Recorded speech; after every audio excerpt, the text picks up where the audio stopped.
Justice David Souter's dissent took his colleagues to task for failing to recognize the Good News Club for what it really was. The majority characterized the club as one with a religious view on an otherwise secular subject, e.g. morality. In reality, Souter concluded, Good News Club's purpose was to evangelize and convert. They told children that they would go to hell if they did not accept Christ, and urged them to correct their parents lest they be absent from heaven. He argued that the Milford School District could exclude the club from using its space because its behavior, not its viewpoint, set it apart from other groups allowed to use the space. However, in June 2011, this past year, a federal appeals court in Manhattan ruled that New York schools may indeed ban outside religious groups from using the school's spaces for religious activity.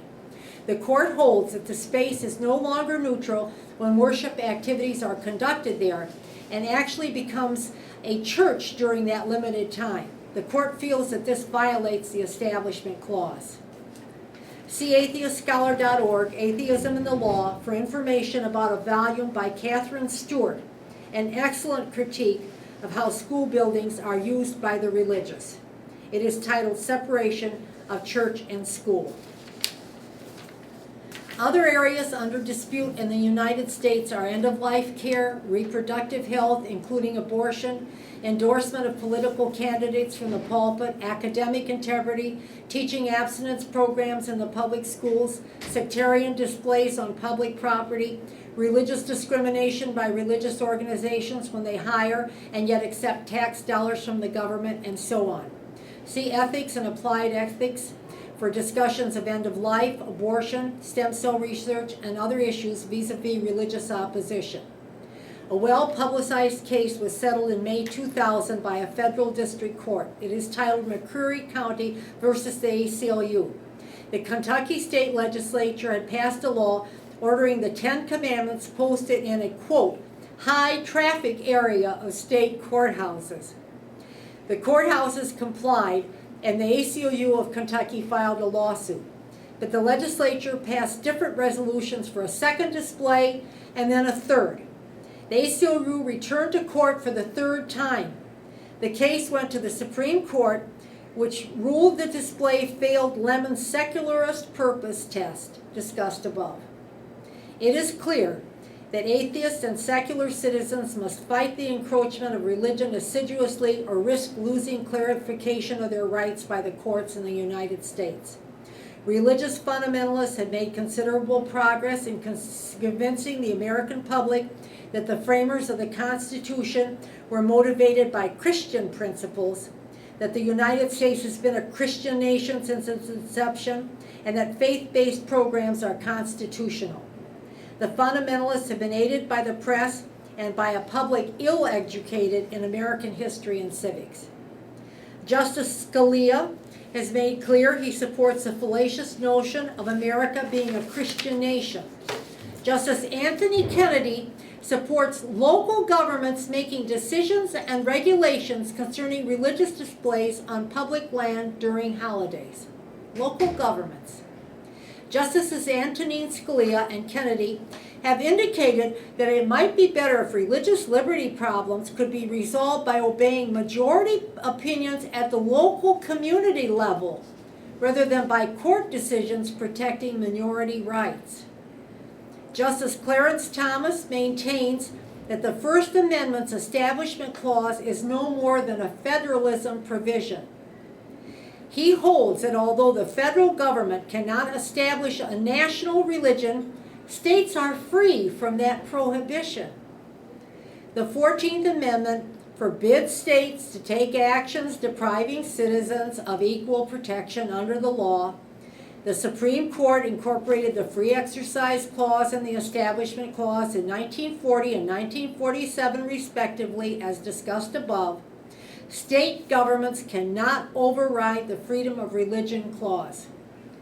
Why would a Supreme Court justice maintain that such a guarantee of our freedom is not correctly interpreted?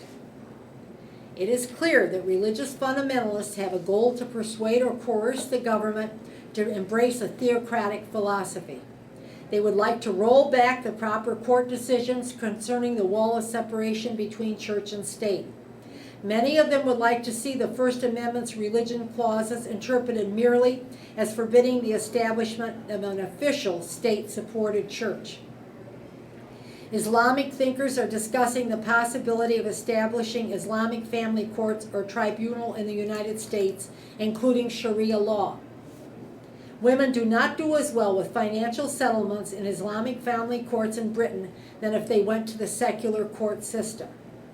Creeping fundamentalism and the threat of alteration of the principle of the wall between church and state have become vexing issues for the United States. Faith-based initiative in which government funds are provided to churches which run social service programs such as soup kitchens and homeless shelters are dangerously close to a violation of the First Amendment. In recent years, elected officials have increasingly advocated giving public funds to religious institutions to provide social services. During his tenure in the White House, President George W. Bush made the faith-based initiative a top priority of his domestic policy. Today, President Barack Obama advocates continuing the initiative with certain revisions. Fundamentalist Christian groups are pushing for broad public funding without adequate controls on how the money is used. The rights of every American are at stake, not merely those of the non-belief community. Churches and other houses of worship are free to spread their beliefs, but they are expected to raise their own funds through the voluntary contributions of the faithful. Taxation to support religion and religious endeavors was forbidden under the Founders' constitutional framework. No American should be compelled through taxation to subsidize any religion. In 1811, President James Madison vetoed a congressional bill that incorporated an Episcopal church in the District of Columbia and gave the church authority to care for the poor and educate poor children. Although the measure allocated no public funds to the congregation, Madison, as we have seen, widely regarded as the writer and father of the Constitution, said it would be a precedent for giving religious societies as such illegal agencies into carrying into effect a public and civic duty. Madison later vetoed a bill giving a Baptist church a parcel of public land in Mississippi, asserting that this too would violate the First Amendment. Clearly, Madison was no supporter of partnerships between religion and government. As decades pass, some officials have sometimes taken a less separationist approach to government funding of religious social service agencies. In its 1899 Bradfield versus Roberts decision, the Supreme Court allowed public money to go to a Catholic hospital in Washington, D.C.